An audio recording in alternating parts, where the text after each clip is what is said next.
ಎಲ್ಲರಿಗೂ ನಮಸ್ಕಾರ. ಭಗವದ್ಗೀತೆಯ ಇಂದಿನ ಸಂಚಿಕೆಯಲ್ಲಿ ನಾವು ಸಾಂಖ್ಯಯೋಗ 2ನೇ ಅಧ್ಯಾಯ ಅದರೊಳಗೆ 53 ಮತ್ತು 54ನೇ ಶ್ಲೋಕಗಳನ್ನು ಹೇಳ್ತಾ ಹೋಗೋಣ.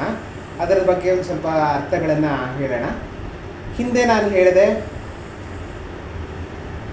ಸಮಾಧಾನಿಯಾದ ಮನುಷ್ಯ ಹೇಗಿರ್ತಾನೆ ಮತ್ತು ಅವನು ಫಲವನ್ನು ತ್ಯಜಿಸಿ ಹೇಗೆ ಕೆಲಸ ಮಾಡ್ತಾನೆ, ಫಲವನ್ನು ಯಾವ ರೀತಿಯಲ್ಲಿ ತ್ಯಜಿಸಬೇಕು. ಯೋಗ ಕರ್ಮಸು ಕೌಶಲಂ, ಯೋಗವೇ ನೀನು ಮಾಡೋ ಕೆಲಸನೇ ನಿನ್ನ ಯೋಗ. ಎಷ್ಟು ಚೆನ್ನಾಗಿ ಕೆಲಸ ಮಾಡ್ತೀಯೋ ಅಷ್ಟು ಸ್ಥಿತವಾಗಿರುತ್ತೆ ನಿನ್ನ ಬುದ್ಧಿ.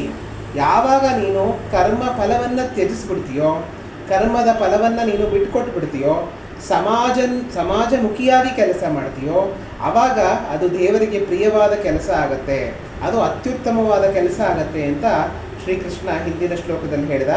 ಅದೇ ರೀತಿ 53ನೇ ಶ್ಲೋಕದಲ್ಲಿ ಶ್ರೀಕೃಷ್ಣ ಹೇಳ್ತಾನೆ, ಶ್ರುತಿವಿ ಪ್ರತಿಪನ್ನಾತೆ ಯದಾ ಸ್ಥಾಸ್ಯತಿ ನಿಶ್ಚಲ ಸಮಾಧಾವಚಲ ಬುದ್ಧಿ ಸ್ತದಾ ಯೋಗಮವಾಪ್ಸ್ಯಸಿ ಅಂತ ಶ್ರೀಕೃಷ್ಣ ಹೇಳ್ತಾನೆ. ಅಂದರೆ ಒಂದು ಸಮಾಧಿ ಸ್ಥಿತಿಯಲ್ಲಿ ನೀನು ಯೋಚನೆ ಮಾಡಬೇಕು.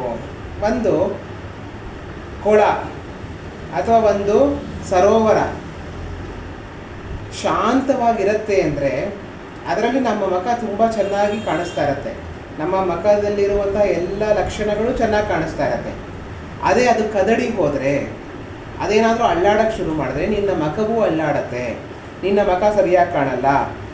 ಸರೋವರ ಶಾಂತವಾಗಿದ್ದರೆ ಸರೋವರದಲ್ಲಿ ಕೆಳಗಡೆ ಇರುವಂತಹ ಕಲ್ಲು ನಿನಗೆ ಕಾಣಿಸ್ತಾ ಇರುತ್ತೆ. ಅದೇನಾದರೂ ಕದಡಿ ಹೋದರೆ ಅದೆಲ್ಲ ಅಂಕುಡೊಂಕಾಗಿ ಕಾಣುತ್ತೆ, ಅದೆಲ್ಲ ಸರಿಯಾಗಿ ಕಾಣಲ್ಲ. ಹಾಗೆಯೇ ಅದನ್ನು ಅಂಕುಡೊಂಕು ಮಾಡೋದು ಯಾವುದು? ಬಾಹ್ಯ ಆಕರ್ಷಣೆಗಳು, ಬಾಹ್ಯವಾಗಿ ಬರುವಂತಹ ತೊಂದರೆಗಳು. ಅಂದರೆ ಗಾಳಿ ಇರ್ಬೋದು, ಯಾರೋ ಕಲ್ಲು ಹಾಕಿರ್ಬೋದು, ಯಾವುದೋ ಪಕ್ಷಿ ಬಂದು ಕೂತ್ಕೋಬಹುದು, ಏನೋ ಒಂದು ಆಗ್ಬೋದು. ಈ ಥರ ಬಾಹ್ಯ ಒಂದು ಪ್ರಲೋಭನೆಗಳಿಂದ ಮನಸ್ಸು ಚಂಚಲವಾಗ್ತಾ ಇರುತ್ತೆ.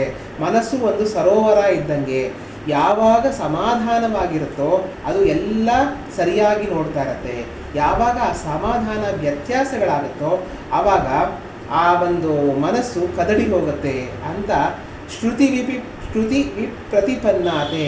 ಇದನ್ನು ಕದಡೋದು ಶ್ರುತಿಗಳು ಅಂದರೆ ಏನಪ್ಪ ಅಂದರೆ ಹೊರಗಿನ ಒಂದು ಆಕರ್ಷಣೆಗಳು ಅದನ್ನು ಕದಡತ್ತೆ ಅಂತ ಶ್ರೀಕೃಷ್ಣ ಹೇಳ್ತಾನೆ. ಆಗ ಸಮಾಧಿ ಸ್ಥಿತಿಗೆ ಬಂದು ಯೋಚನೆ ಮಾಡಿದ್ರೆ ಆವಾಗ ಎಲ್ಲ ನಿರ್ಮಲವಾಗಿ ಕಾಣುತ್ತೆ, ಎಲ್ಲ ಕ್ಲಿಯರ್ ಆಗಿ ಕಾಣುತ್ತೆ, ಎಲ್ಲ ಸ್ಪಷ್ಟವಾಗಿ ನಿನಗೆ ಗೋಚರ ಆಗೋಕ್ಕೆ ಶುರು ಆಗುತ್ತೆ. ಎಲ್ಲಿಯವರೆಗೆ ನಮ್ಮ ಮನಸ್ಸು ಸಮಾಧಾನ ಸ್ಥಿತಿಯಲ್ಲಿ ಇರಲ್ವೋ ಅಲ್ಲಿಯವರೆಗೆ ಬಾಹ್ಯ ಆಕರ್ಷಣೆಗಳು ನಮ್ಮನ್ನು ಪ್ರಲೋಭನೆಗೊಳಿಸ್ತಾ ಇರುತ್ತೆ. ಬಾಹ್ಯ ಆಕರ್ಷಣೆಗಳು ನಮ್ಮನ್ನು ಅಟ್ರ್ಯಾಕ್ಟ್ ಮಾಡ್ತಾ ಇರತ್ವೆ, ನಮ್ಮನ್ನು ಸೆಳೀತಾ ಇರತ್ವೆ. ಆವಾಗ ನಮ್ಮ ಮನಸ್ಸು ಸಮಾಧಾನವಾಗಿರಲ್ಲ. ಯಾವಾಗಲೂ ನಿನ್ನ ಮನಸ್ಸನ್ನು ಸಮಾಧಿ ಸ್ಥಿತಿಯಲ್ಲಿ ಇಟ್ಕೊಂಡು ಯೋಚನೆ ಮಾಡು, ಅಥವಾ ಸಮಾಧಾನ ಸ್ಥಿತಿಯಲ್ಲಿ ಇಟ್ಕೊಂಡು ಯೋಚನೆ ಮಾಡು ಅಂತ ಶ್ರೀಕೃಷ್ಣ ಇಲ್ಲಿ ಹೇಳ್ತಾನೆ. ಅಂದರೆ ಏನಪ್ಪ ಅಂದರೆ, ಒಂದು ದೋಣಿ ನದಿಯ ಮಧ್ಯದಲ್ಲಿ ಹೋಗ್ತಾ ಇದ್ರೆ ಅಲ್ಲಾಡ್ತಾ ಇರತ್ತೆ. ಅದಕ್ಕೆ ಬಾಹ್ಯ ಆಕರ್ಷಣೆಗಳು ಅದನ್ನು ಅಲ್ಲಾಡಿಸ್ತಾ ಇರತ್ತೆ. ಆದರೆ ಅದೇ ದೋಣಿಯನ್ನು ತಂದು ದಡದಲ್ಲಿ ಒಂದು ಸ್ಥಿರವಾದ ಒಂದು ವಸ್ತುವಿಗೆ ಕಟ್ಟಿ ನಿಲ್ಲಿಸಿದ್ರೆ ಎಂಥ ಗಾಳಿ ಬಂದರೂ ಅಲ್ಲಾಡಲ್ಲ. ಅದನ್ನೇ ಸಮಾಧಿ ಸ್ಥಿತಿ ಅನ್ನೋದು. ಯಾವಾಗ ನೀ ಸಮಾಧಿ ಸ್ಥಿತಿಗೆ ತಲುಪ್ತೀಯೋ ಆವಾಗ ನಿನಗೆ ಬಾಹ್ಯ ಆಕರ್ಷಣೆಗಳು ನಿನಗೆ ತೊಂದರೆ ಕೊಡೋಕ್ಕಾಗಲ್ಲ ಅಂತ ಶ್ರೀಕೃಷ್ಣ ಹೇಳ್ತಾನೆ. ಇಷ್ಟನ್ನೆಲ್ಲ ಕೇಳಿದ ಮೇಲೆ ಅರ್ಜುನ ತನ್ನ ಒಂದು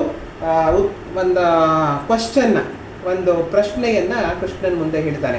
ಏನಪ್ಪ ಅಂದರೆ, ಸ್ಥಿತಪ್ರಜ್ಞಸ್ಯ ಕಾ ಭಾಷಾ ಸಮಾಧಿಸ್ಥಸ್ಯ ಕೇಶವಃ ಸ್ಥಿತಿ ಕಿಂ ಪ್ರಭಾಷೇತಃ ಕಿಮಾಸೀತ ವ್ರಜೇತ ಕಿಂ ಅಂತ ಕೇಳ್ತಾನೆ.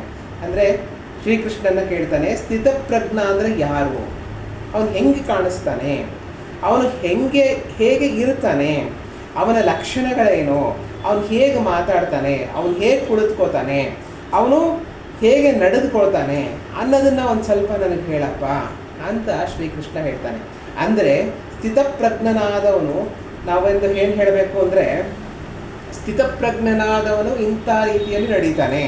ಅಂದರೆ ಕಾನ್ಫಿಡೆಂಟ್ ಆಗಿರೋ ಮನುಷ್ಯ ಸ್ಟ್ರೈಟಾಗಿ ಎದೆಯನ್ನು ಮುಂದೆ ಇಟ್ಕೊಂಡು ನೇರವಾಗಿ ನೋಡಿಕೊಂಡು ನಡೀತಾನೆ ಅಂತ ಹೇಳ್ತಾರೆ. ಕಾನ್ಫಿಡೆಂಟ್ ಇರೋ ಮನುಷ್ಯ ಆದರೆ ನಿಮಗೆ ಕಾನ್ಫಿಡೆನ್ಸ್ ಕಡಿಮೆ ಆಯಿತು ಅಂದರೆ ನೀವು ನಿಮ್ಮ ಎದೆಯನ್ನು ನೇರವಾಗಿಟ್ಕೊಂಡು ಸ್ಟ್ರೈಟಾಗಿ ತಲೆಯನ್ನು ಎತ್ಕೊಂಡು ನಡೆದ್ರೆ ಆ ಕಾನ್ಫಿಡೆನ್ಸ್ ಬರುತ್ತೆ.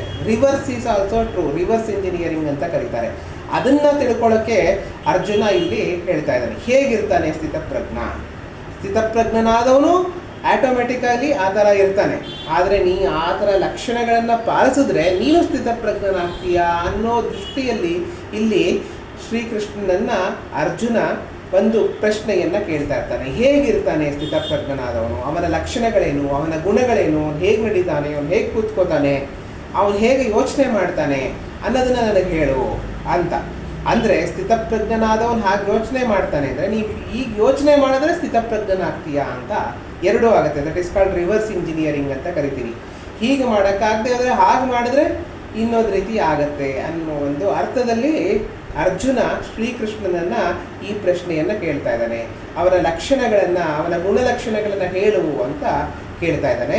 ಶ್ರೀಕೃಷ್ಣ ಮುಂದಿನ ಶ್ಲೋಕದಲ್ಲಿ ಸ್ಥಿತಪ್ರಜ್ಞನ ಗುಣಲಕ್ಷಣಗಳನ್ನು ಹೇಳ್ತಾ ಹೋಗ್ತಾನೆ. ಸ್ಥಿತಪ್ರಜ್ಞನಾದವನು ಹೇಗಿರ್ತಾನೆ, ಅವನು ಏನು ಕೆಲಸ ಮಾಡ್ತಾನೆ, ಹೆಂಗೆ ನಡೀತಾನೆ ಅಂತ ಅವನು ಶ್ರೀಕೃಷ್ಣ ಹೇಳ್ತಾನೆ.